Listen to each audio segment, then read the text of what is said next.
Capítulo 35. Isabel se despertó a la mañana siguiente con los mismos pensamientos y cavilaciones con que había cerrado los ojos. Aún no podía reponerse de la sorpresa de lo acaecido, no le era dado pensar en otra cosa, e inutilizada en absoluto para todo, en cuanto se desayunó resolvió dedicarse a tomar el aire y hacer ejercicio.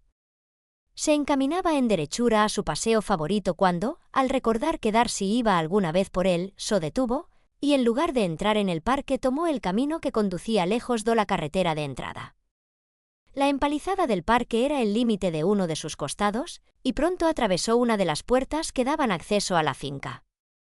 Después de pasar 2 o 3 veces por esa parte del camino entró en tentación, por lo delicioso de la mañana, de detenerse a la puerta y contemplar el parque. Las 5 semanas que llevaba en Kent habían transformado mucho la campiña, y cada día verdeaban más los árboles tempranos.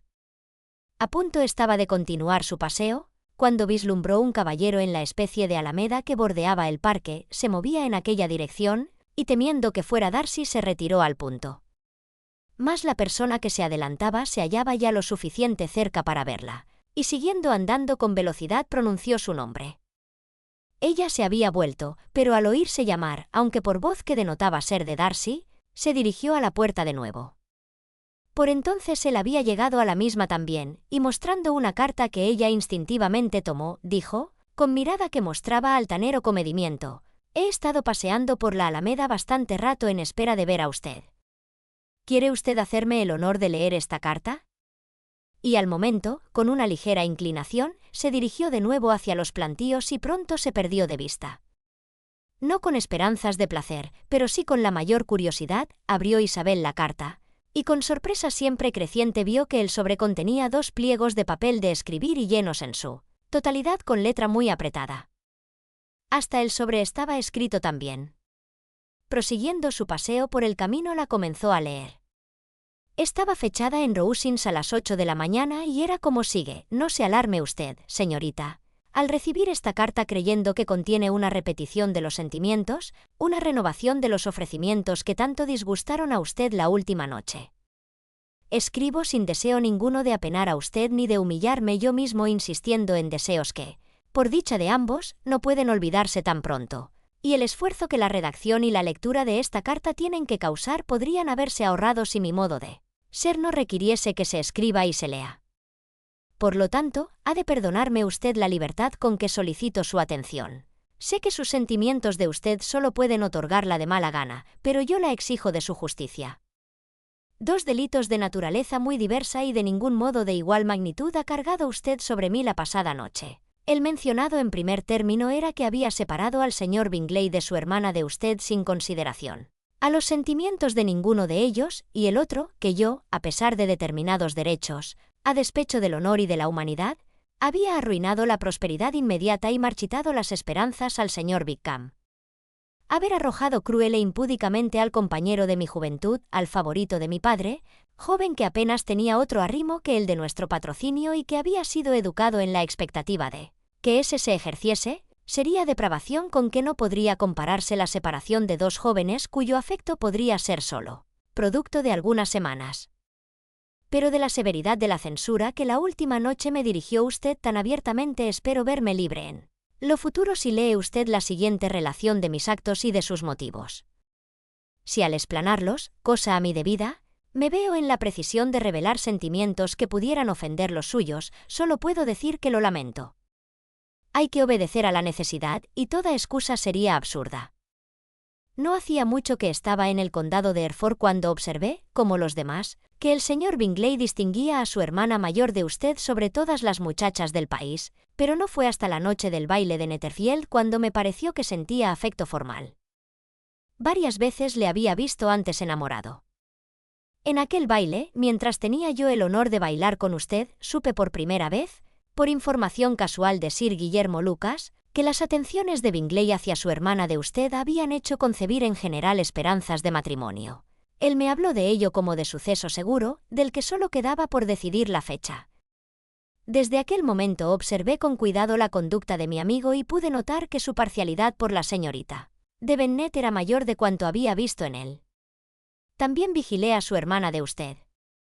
Su aspecto y sus modales eran francos, alegres y atrayentes como siempre, pero sin síntomas de estimación particular, y del examen de la velada quedé convencido de que, aun recibiendo con gusto las atenciones de él, no correspondía ella a las mismas con participación de idénticos sentimientos. Si usted no se ha equivocado en cuanto a esto, será que yo he estado en un error. El superior conocimiento que usted posee de su hermana habrá de hacer más probable lo último, y si es así, si inducido por ese error e infligido a usted pesadumbre por ello, su resentimiento de usted no ha sido inmotivado. Mas no tendría escrúpulo en asegurar que la tranquilidad del aspecto y aire de su hermana eran tales que podrían haber proporcionado al más fino observador la convicción de que, aun siendo amistoso su Temple, su corazón no parecía fácil de herir. Que yo deseaba creer en su indiferencia es cierto, pero me atrevo a afirmar que mis investigaciones y mis decisiones no se dejan influir de ordinario por esperanzas o temores. No la creía indiferente porque yo la deseara, juzgábala así con convicción imparcial, como tan cierto cual si lo desease razonablemente. Mis objeciones al matrimonio ese no eran exactamente las que la última noche reconocí que requerían en mi propio caso la mayor fuerza pasional para dejarlas a un lado. La desproporción no sería tan grave mal para mi amigo como para mí, mas había otras causas de repugnancia, causas que, aun existiendo, y existiendo en igual grado en ambos casos, yo había tratado de olvidar porque no estarían inmediatamente ante mí. He de mencionarlas aunque sea con brevedad. La situación de la familia de su madre de usted, aunque objecionable, no era nada en comparación con la absoluta falta de conveniencia tan a menudo, casi constantemente, mostrada por ella misma, por las 3 hermanas menores y a veces por su padre. Perdóneme usted, me aflige ofenderla, pero en medio de su inquietud por los defectos de sus más próximos parientes y de su disgusto por la mención de los mismos, consuélese usted considerando que el haberse conducido ustedes de tal modo que haya evitado la menor sombra de tales censuras es elogio no menos reconocido a usted que a su hermana mayor para la opinión y crédito de ambas. Diré solo que con lo que pasó aquella noche se confirmó en todas sus partes mi sospecha y crecieron los motivos que, antes ya habían podido impulsarme a preservar a mi amigo de la que tenía por desdichada unión. Él se marchó de Netherfield a Londres al día siguiente, como usted recordará, con deseos de regresar pronto. Falta ahora explicar la parte que tomé en el asunto.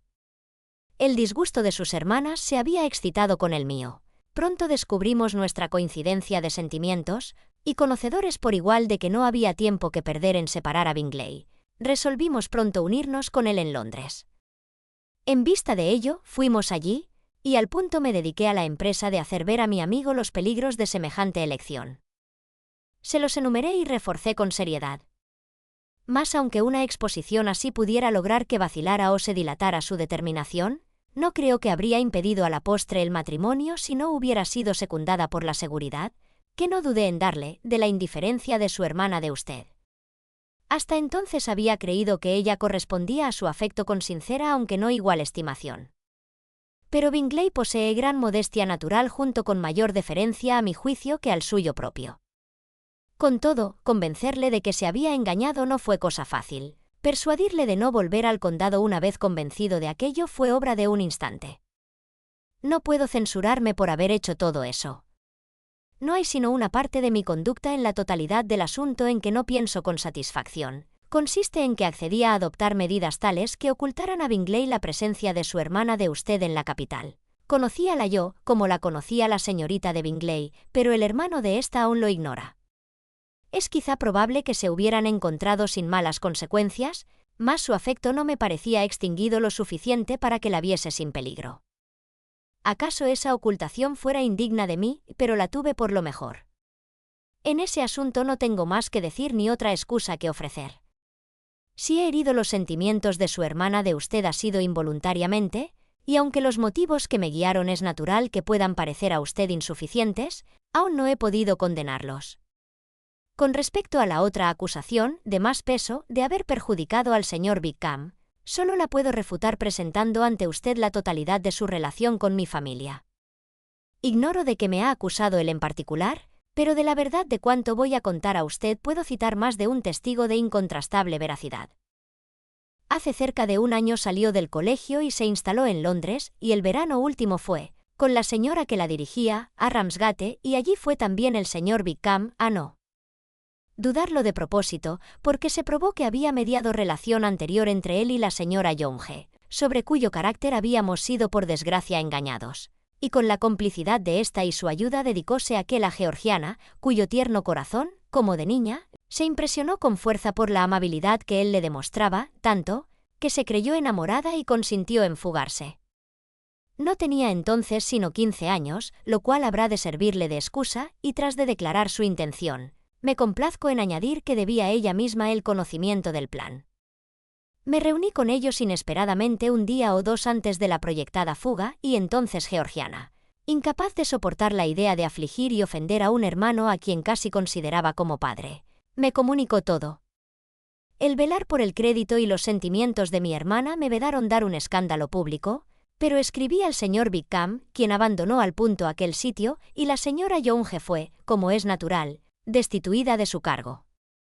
La principal mira del señor Wickham era sin duda la fortuna de mi hermana, consistente en 30.000 libras, mas no puedo dejar de sospechar que la esperanza de vengarse de mí fuese otro poderoso estímulo.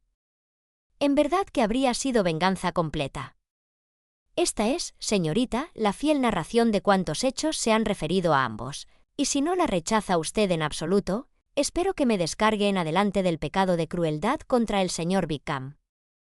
No sé ahora de qué modo, bajo qué forma de falsedad se ha impuesto a usted, pero no hay que maravillarse de su buen éxito, ya que ignoraba usted todo lo concerniente a los dos. El averiguarlo no estaba al alcance de usted y a sospecharlo no se sentía usted inclinada. Es posible que extrañe usted no haberle yo revelado todo esto la noche pasada, mas entonces no era lo suficiente dueño de mí mismo para discernir lo que podía y debía revelar. De la verdad de cuanto aquí he contado puedo apelar en particular al testimonio del coronel Fitzwilliam, quien por nuestro próximo parentesco y constante intimidad, y aún más como uno de los ejecutores testamentarios de mi padre, ha sido inevitablemente enterado de todos los detalles de estas transacciones. Si el odio de usted hacia mí dejara sin valor mis aseveraciones, no puede verse usted impedida por idéntica causa de confiar en mi primo, y ahora puede darse ocasión de consultarle. Trataré de encontrar oportunidad para poner esta carta en manos de usted en el curso de esta mañana. Solo quiero añadir que Dios la bendiga a usted. Fitzwilliam Darcy.